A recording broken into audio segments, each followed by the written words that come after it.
બંને નાટિકાઓની બાળક બાળિકાઓને 500 રૂપિયા કસ્તુરબેન વેલજી ગડા એમના તરફથી પણ પ્રભાવના છે. 500 રૂપિયા અમૃતબેન હેમરાજ હરિયા એમના તરફથી પણ પ્રભાવના છે. તરફથી પ્રભાવના આપવામાં આવે છે. અનુમોદના અનુમોદના અનુમોદના વારંવાર અનુમોદના અનુમોદના અનુમોદના વારંવાર. 500 રૂપિયા અમૃતબેન પ્રેમચંદ ગુટકા ગાગવા. 500 રૂપિયા અમૃતબેન પ્રેમચંદ ગુટકા ગામ ગાગવા. ખૂબ ખૂબ અનુમોદના. સુરેશભાઈ નગરિયા તરફથી એક 500 રૂપિયા. તમને નાટક લાગ્યું ને? આ પ્રભુ ભક્તિ લાગી. સરસ. પણ હકીકતમાં શત્રુંજય ઉપર બિરાજમાન આદિનાથ દાદા જ્યારે એમની પ્રતિષ્ઠા થઈ ત્યારે હકીકતમાં પરમાત્માએ 7 શ્વાસોશ્વાસ લીધેલા. એટલે હકીકત છે કે પરમાત્મામાં પ્રાણ પ્રતિષ્ઠા થાય છે ત્યારે જ તમે એને ભગવાન કહો છો. એ પહેલા તમે એને મૂર્તિ જ કહો છો અને એને ભગવાન ક્યારે કહો છો? પ્રાણ પ્રતિષ્ઠા થયા પછી. એટલે હકીકત છે. એટલે એને ભગવાનનું સ્વરૂપ સમજીને જ જે પૂજા નથી કરતા એ પૂજા ચાલુ કરી દેજો, નહીં તો આ ભાવમાં મળ્યું છે પરભાવમાં. હવે આપણે આના પછીનો ભાગ આ જેને પૈસા લખાવે છે બધા આજે સુપ્રત કરજો, જેથી કરીને શોધવાના આવે બાળકોને શોધવાના છો.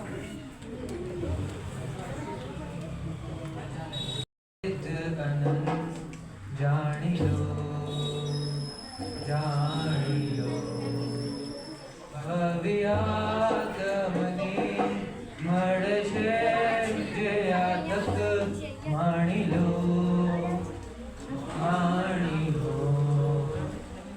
સાત શ્વાસો લઈ મૂર્તિ અંજન થઈ એવા દાદા વિરાજે છે જ્યાં આવતી જે ચડે એના કર્મો ખપે વર્ત ક્ષેત્રનું મોક્ષ છે જ્યાં સિદ્ધાચલના શિખરોને વંદન શત્રુંજયના શિખરોને વંદન સિદ્ધાચલના શિખરોને વંદન શત્રુંજયના શિખરોને વંદન.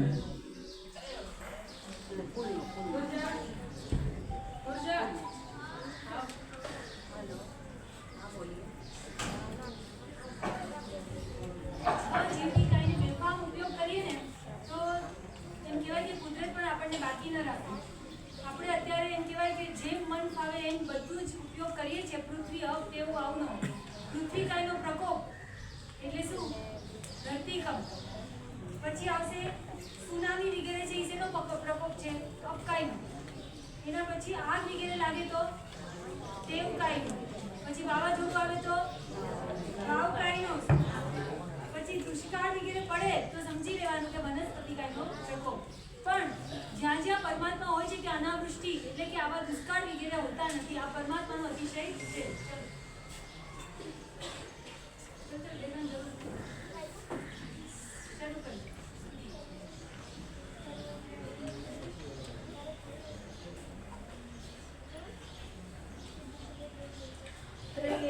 ત્રિલોકયમાં સામ્રાજ્યને સ્વામી હવે જો પ્રભુ તમે દેવો કરીને આ સૂચવવા સિંહાસન પ્રેમો અમે સિંહાસની બેસો તમે આ સૃષ્ટિનો મંગલ કરો. હે નાથ તુજ સૌંદર્ય લીલા મુજ નયનમાં અવતરો. હે નાથ તુજ સૌંદર્ય લીલા મુજ નયનમાં અવતરો. આ દિવ્ય નામ મંડળ રહો સૂર્ય પ્રભા મંડળ સમો ભીતર બહાર કરતે ચંદ્ર ફેલાવતું સૌ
સંસારથી વીરતી રત્નો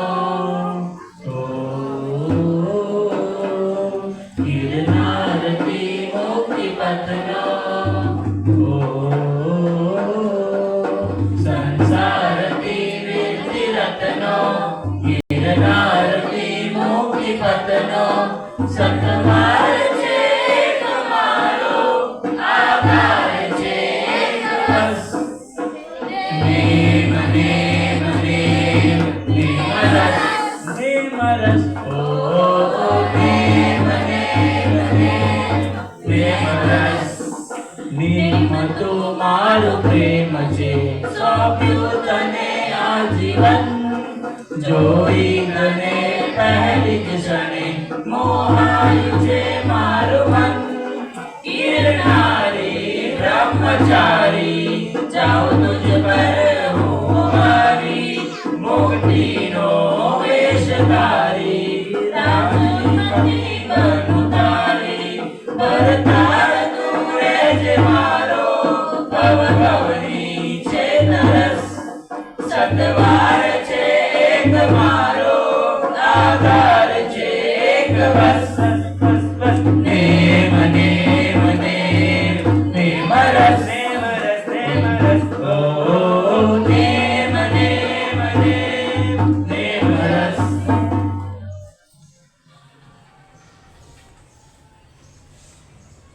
નેક્સ્ટ સન્ડે શું છે ખબર છે?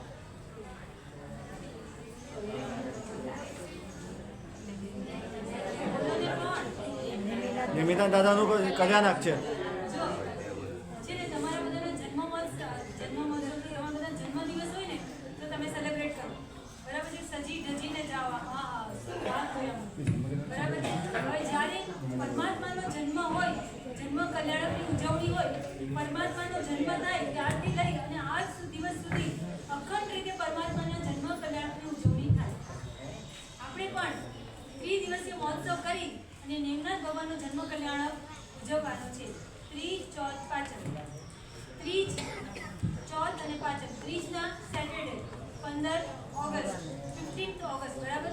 એ દિવસે સાધનિક ભક્તિ, જે પર્યુષણમાં આપણું કર્તવ્ય છે કે આપણે સાધનિક ભક્તિ કરવી જોઈએ. આપણા કર્તવ્ય સ્વરૂપે ફૂલ નહીં તો ફૂલની પાંખડી, ઘણું બધું નહીં પણ થોડું, એવી રીતના આપણે આયોજન કર્યું છે. લગભગ બધાને ખબર જ છે શું આયોજન કરેલું છે. અને એમાં જેને પણ ભાવના હોય એ પોતાનું નામ જેને બાકી રહી જાય લખાવી જજો. એટલે થેપલા વગેરેનું જે આયોજન છે, દૂધ વગેરે લખાવવાનું, જે પણ જેનું બાકી હોય લખાવી જજો. અને અહીંયા આખું એક છોકરાઓ જે છે તમારા સંઘના છોકરાઓ એ સાધનિક ભક્તિ ઉપર એક નાટિકા તમને બતાવશે. એ ઉપરાંતમાં બીજી પણ નાટિકા હશે. અને એ સિવાય એક આખું તમને જ્ઞાન મળે, કેમ કે તમે કંઈક નવું શીખી શકો એવું આખું ગેમ ઝોન રાખવામાં આવશે. અને ત્યાર પછી શું કરવાનું એ આજે આ પદ્યા પછી રવિવારના દિવસે એટલે કે શ્રાવણ સુદ ચોથ, આ દિવસે 16 એટલે કે 16 તારીખે ભગવાનની કલ્યાણકની ઉજવણી રાખી છે. આપણે એટલા બધા ફ્લેક્સિબલ છીએ ને, આપણને ક્યાંય આપણી જે હોય ને, જે ચાલતું હોય ને શેડ્યુલ, એમાં ક્યાંય ફેરફાર કરવા ઈચ્છતા નથી. હકીકતમાં પરમાત્માનો જન્મ તો ક્યારે? શ્રાવણ સુદ. અને આપણે ક્યારે સેલિબ્રેટ કરશું?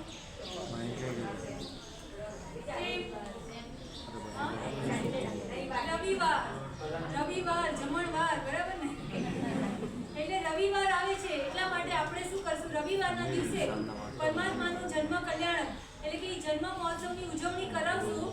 એમાં રાજા રાણી વગેરે સાથે સાથે રાજુનો સંવાદ, સાથે સાથે પ્રિયંવદાની વધામણી, એ ઉપરાંતમાં કોઈ બાકી ન રહી જાય એની માટે જેને જેને પણ ઈચ્છા હોય એ પરમાત્માની માતા બની શકે એવું નાનકડું એવું આયોજન તમારા સંઘ માટે કરેલું છે. અને જે નહીં જુએ કે જે નહીં આવે એ ખરેખર મિસ કરશે. એટલે આજે પણ કહું છું કે કોઈનો કાંઈ પણ પ્રોગ્રામ હોય તો કેન્સલ કરી દેજો, નહીં તો ખરેખર આવું તમને ફરી ક્યાંય જોવા નહીં મળે, ફરી તમને આવો ચાન્સ પણ નહીં લાગે. જેને પાર્ટ ન લીધો પાર્ટ પણ લેવા જેવો છે, જેને ભાવના હોય એ પાર્ટ પણ લેજો. આવી રીતના આખું આયોજન આપણે રવિવારના એટલે નેક્સ્ટ સન્ડેના દિવસે કરેલું છે. અને ત્યાર પછી બધાને શું મળશે? પાછું પછી આવે છે શ્રાવણ સુદ પાંચમ એટલે કે પરમાત્માનો જન્મ. એ દિવસે સવારના તમે બધા આમ તો ફ્રી ન હો, પણ સવારના તો કહી જ શકું કે તમે બધા જ ફ્રી છો. ઓલમોસ્ટ જેટલાને પૂછ્યું એનો મેક્સિમમ જવાનો ટાઈમ હોય તો 10 વાગે, કદાચ વધીને 9:30 10, પણ એનાથી વહેલા લગભગ કોઈ જતા નહીં હોય. કેમ કે તમે સુવો જ મોડા એટલે ઉઠો મોડા. પણ એ દિવસે ભગવાનના જન્મની ઉજવણી માટે બધા સમયસર જાગશો તો એક કહેવાય ને કે તમને એવો અપૂર્વ લાવો મળશે કે જેની તમે કલ્પના નહીં કરી